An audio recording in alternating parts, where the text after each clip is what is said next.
Oi, o episódio de hoje começa na AMAN, a Academia Militar das Agulhas Negras, a Escola Superior do Exército Brasileiro.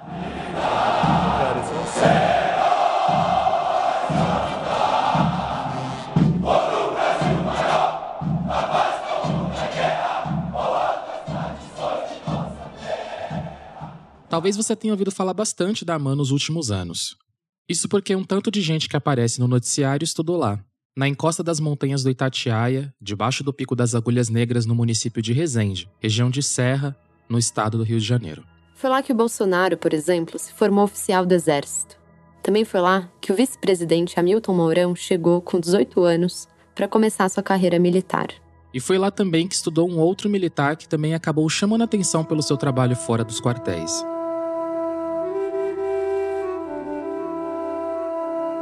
Hoje a gente começa falando da AMAN porque uma investigação da Pública sobre mineração na Amazônia desembocou em oficial formado nessa mesma academia militar. Um oficial que passou pela AMAN no mesmo período que o vice-presidente Mourão. Em que nos últimos anos bateu ponto em reuniões com ele e outros representantes do governo federal, geralmente para tratar de um assunto: exploração de minérios.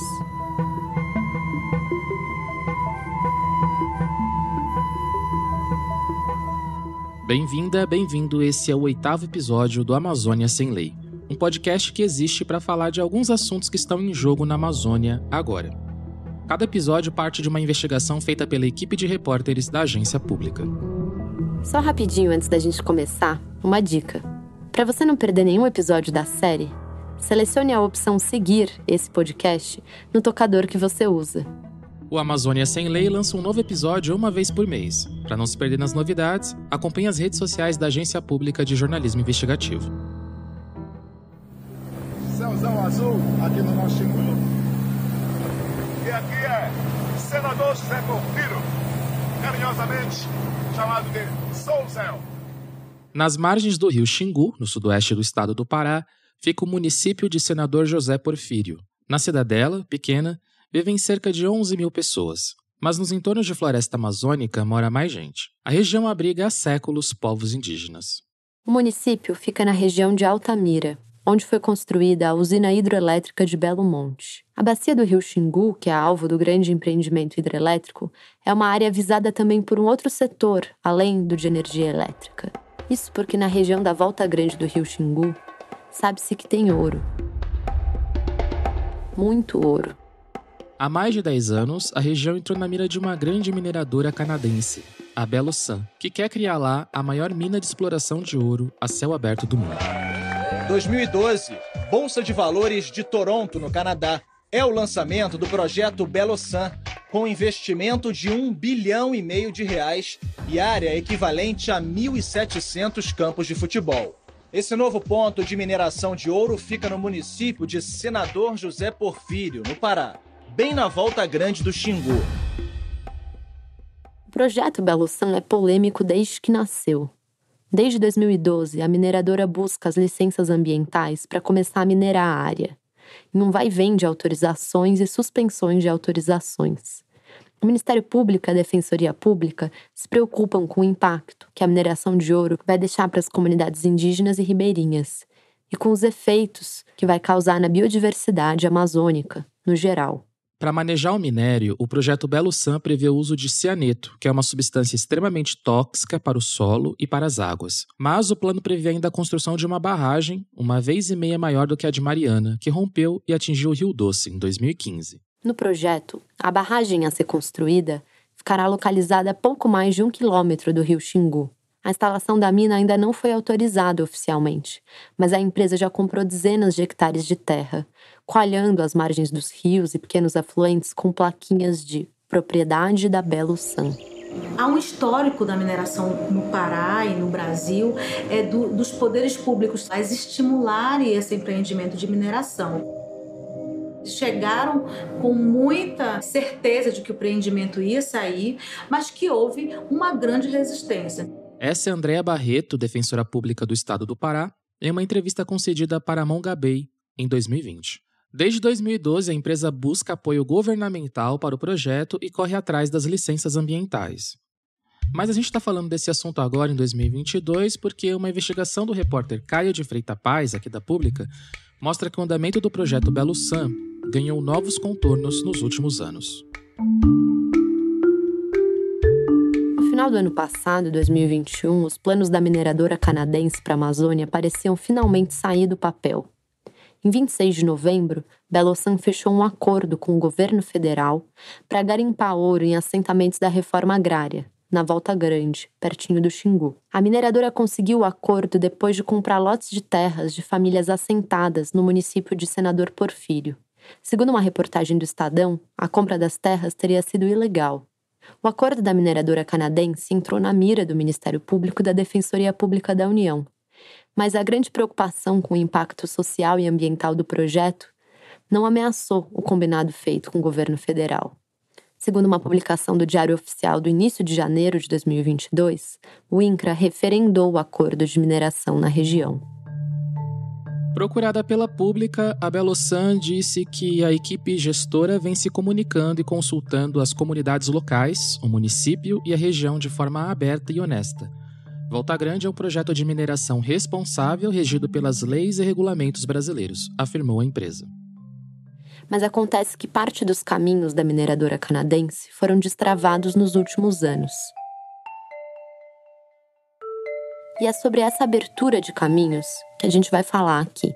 O conjunto da apuração que eu acho que ele tem de mais interessante para a opinião pública é trazer um pouco desses bastidores dos negócios que o governo se abre, se propõe a fazer. Esse é o Caio de Freitas Paz, repórter aqui da Pública, que investigou os bastidores do lobby que tem favorecido mineradoras canadenses a se instalarem na Amazônia. Desde o início, desde antes, na campanha, todo mundo já sabia que era uma das pautas do governo, futuramente, fazer o que ele poderia fazer para facilitar projetos de mineração na Amazônia, eventualmente em terras indígenas e tudo mais mas são raras as conexões com quem opera, de verdade, a matriz dessas empresas e como que se dá a engrenagem um pouco disso, a engrenagem desse tipo de negócio. Quem é que investe em mineração, possivelmente em terra indígena, possivelmente em áreas conflituosas, como no caso de Belo Sun, que impacta também assentamentos da reforma agrária, O Caio passou meses investigando as relações, reuniões e interações de um banco canadense com o governo brasileiro. O banco, chamado Forbes e Manhattan, é o responsável pelas operações na Belo Sun. E aí vem uma das descobertas. Documentos obtidos pela reportagem indicam que uma pessoa que se envolveu nas negociações da mineradora com o governo Bolsonaro ajudou a construir um caminho possível para os canadenses. Essa pessoa que ajudou na abertura de caminhos, veja bem, é militar e se formou na AMAN. Passou por lá no mesmo período que o vice-presidente Mourão. Mas aqui, rapidinho, um parênteses. A AMAN não aparece nessa história só como uma coincidência. Tem uma razão de ser. A gente tem, de um lado, um militar a serviço de mineradoras canadenses. E, de outro, colegas militares da mesma academia, a AMAN, dentro do governo. Existe um vínculo nisso. O centro da vida dos militares é a vida militar. Isso daí nós temos o que o Celso Castro chama de espírito militar, que alguns vão chamar de espírito de corpo, ou seja, é um espírito de corporação que para eles é o primeiro valor que eles possuem para guiar, para nortear. Esse é o Ananias Queiroga de Oliveira Filho, que pesquisa militares e colaborou com a reportagem da Pública. Esses vínculos que são criados na AMAN duram para a vida toda. Eles são o que moldam a estratégia militar, norteiam a vida das pessoas e sim influenciam no trabalho, na vida pessoal. Bom, feito parênteses, vamos voltar à pessoa, ao militar que passou pela AMAN na mesma época do Mourão e é uma das pessoas-chave da investigação sobre mineração. Seu nome é Cláudio Barroso Magno Filho, um coronel que se aposentou como general de brigada do Exército Brasileiro e que construiu uma carreira de renome nas Forças Armadas, liderando tropas na missão de paz da ONU no Haiti. Depois que voltou da missão no Haiti, em 2008, o militar foi para a reserva do Exército, mas não parou de trabalhar exatamente. Ele entrou no ramo de consultoria e venda de equipamentos. Isso são informações que ele mesmo divulga de alguma maneira no perfil dele no LinkedIn, que a gente encontrou. Ele aponta que entre 2008 até, eu não lembro se é 2016 ou em torno disso, ele começa a prestar consultoria para um grupo chamado Weather Haven, que é um grupo canadense. Salvo engano, é um grupo que ele é especializado em licitações para grandes projetos de infraestrutura e para empreiteiras e também para as Forças Armadas. Por quê? Porque ele fornece tendas de acampamento. Ele fazia a ponte e os negócios entre a empresa e as entidades públicas. Então, ele foi um importante comandante de batalhões que entraram em conflito, né, durante a MINUSTAH, lá no Haiti, e nesse mesmo período, esse grupo canadense forneceu equipamento, forneceu tendas para o Exército, para as Forças Armadas. E esse não foi o único serviço de articulação empresa-governo que o Barroso Magno fez para as companhias canadenses. A gente está falando dele aqui porque os planos da Belosan caminharam conforme esse mesmo oficial da reserva se envolvia nas tratativas com o governo Bolsonaro. Isso, de acordo com os documentos obtidos pela Pública. A agenda oficial do governo federal revela a trilha do lobby feito pelo militar. Ele aparece em conversas da mineradora canadense com a União desde o início do governo Bolsonaro. Em setembro de 2019, por exemplo, Barroso Magno se reuniu, em nome da Belosan, com a cúpula da Secretaria de Geologia e Mineração do Ministério de Minas e Energia. Em 25 de novembro de 2021, ele esteve na comitiva de representantes da Belosan, que se reuniu com o presidente do Conselho Diretor do INCRA. Um dia depois desse encontro, foi firmado entre a presidência do INCRA e a empresa Belosan o contrato para a concessão de uso de uma área de senador José Porfírio, ali nas margens do Xingu, que a gente já mencionou no início do episódio. O acordo autoriza a exploração minerária em parte de um assentamento da reforma agrária. Ao longo da reportagem, as pontes criadas pelo militar entre a Belosan e o governo foram ficando mais nítidas. O Caio foi descobrindo evidências dos encontros do militar representando a mineradora e o banco. Mas o conteúdo desse tipo de encontro, de reunião, não é algo que sai por aí publicado pela comunicação dos órgãos do governo, sabe? É importante sempre dizer, né, que matérias sobre lobby, elas são matérias sinuosas. É muito difícil você encontrar provas cabais, como, por exemplo, uma ata que fale que o senhor X fez tal coisa, né? Você vai montando as peças de um quebra-cabeça. O que a gente pode reunir de documentos é tanto a presença e o crédito em nome de quem ele estava atuando, e aí resumos breves sobre o contexto dessas reuniões. O timing dessas reuniões é algo que chamou a atenção.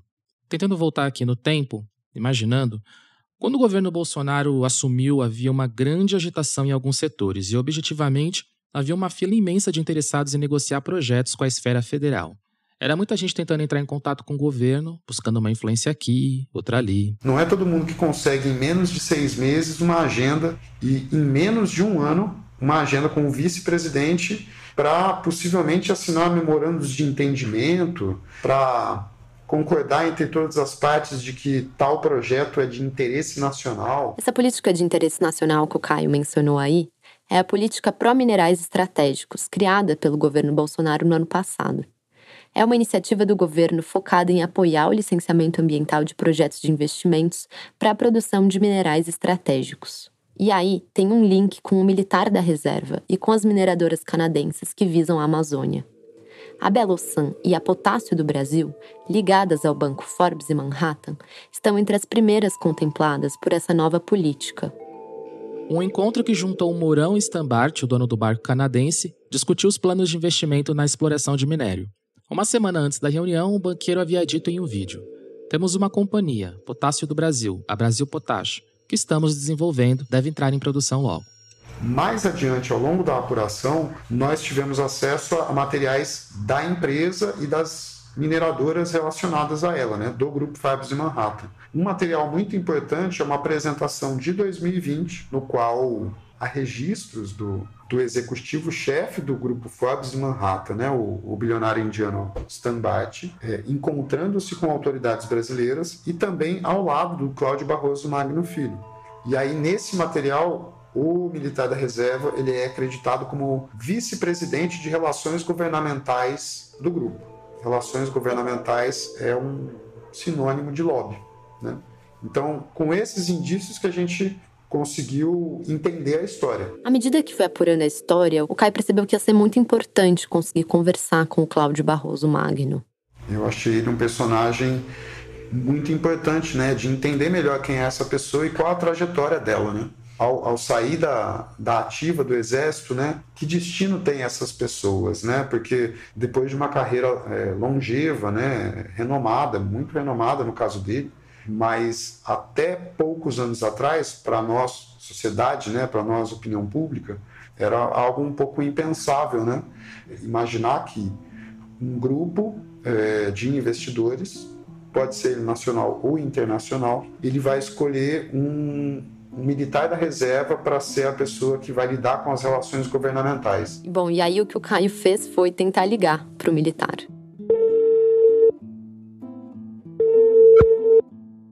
Alô? Oi, boa noite. Aqui é Cláudio Magno quem fala? Sou eu, pois não. O repórter perguntou para o militar sobre a relação dele com o grupo canadense, sobre qual era o objetivo do seu trabalho junto àquele grupo de mineração. Eu entendi que você também atua, né, tem atuado junto a algumas dessas empresas, desse grupo aqui no Brasil. Procede? Oh, desculpa, Caio. Eu agradeço pela ligação. Eu sou Cláudio Barroso Magno Filho. Eu sou realmente quem você está procurando. Tenho uma relação com o grupo Forbes e Manhattan. Só que, você me desculpe, o nível que eu trabalho não me dão autonomia para lhe ajudar nessa fase. Uhum. Eu não sou um executivo da empresa, isso eu já posso te adiantar. Eu não sou um lobista de abrir porta, eu sou um consultor de ajudar a formular projetos e formular diversas ações. Tá bom?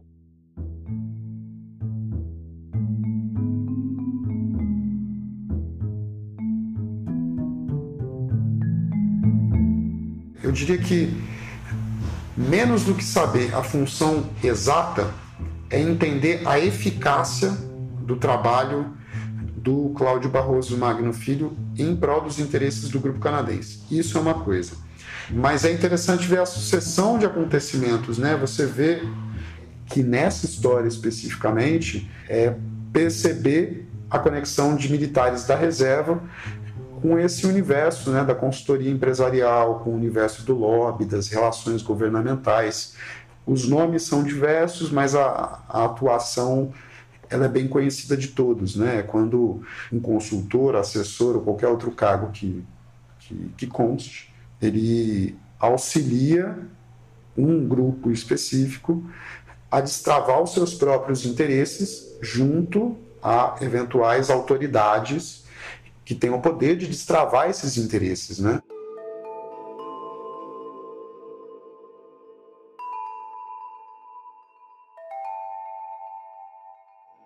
A gente identificou esses indícios muito fortes, né, da atuação do general de brigada da reserva do Exército, Cláudio Barroso Magno Filho, né? Mas olha, antes da gente acabar, tem mais uma coisinha aqui. O Cláudio Barroso Magno, militar da reserva, não é o único articulando reuniões com o governo. Tem outros parentes fazendo o mesmo movimento. O Ananias de Oliveira, que colaborou com a reportagem, contou um pouco mais. É que o Cláudio Barroso Magno Filho, ele não é o único que tem acesso, né? São 4 irmãos, né? Militares. O mais velho, Aristóteles Mendes Rosa Barroso Magno.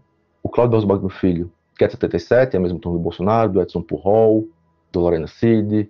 Você tem depois o Valdemar Barroso Magno Neto, que é da turma de 79. O Valdemar Barroso Magno Neto, ele é presidente da FINEP. E temos também o Aristóteles Mendes Rosa Barroso Magno, que, assim como o Cláudio, também tem várias agendas, né, com pessoas importantes. Como a gente pode ver, eles estão muito entrelaçados, né? Eles têm muito acesso ao governo.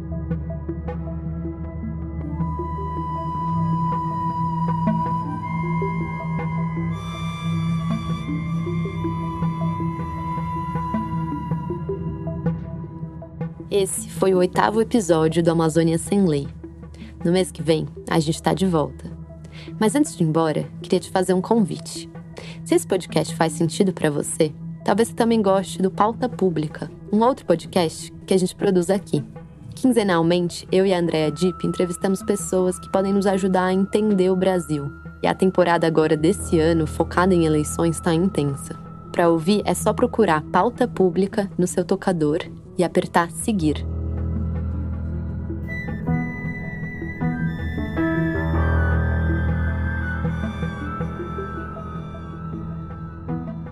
O episódio de hoje foi baseado em reportagens de Caio Freitas Paz. Para ler o material completo é só acessar apublica.org. Eu sou Ricardo Terto e apresento o podcast junto da Clarissa Levi, que também faz a produção, o roteiro e a montagem. No episódio de hoje, Caio de Freitas Paz e o Matheus Santino colaboraram no roteiro. A finalização de som quem fez foi Vitor Coroa. A coordenação geral do projeto Amazônia Sem Lei é de Thiago Domenici. Nesse episódio, além de entrevistas e áudios captados pela equipe da Pública, usamos trechos de áudios do Fantástico, da TV Globo, da reportagem Belo San Fim do Xingu, produzida pela Amazônia Real, e da reportagem sobre exploração de ouro da Belo San, publicada pela Mongabay. Muito obrigada!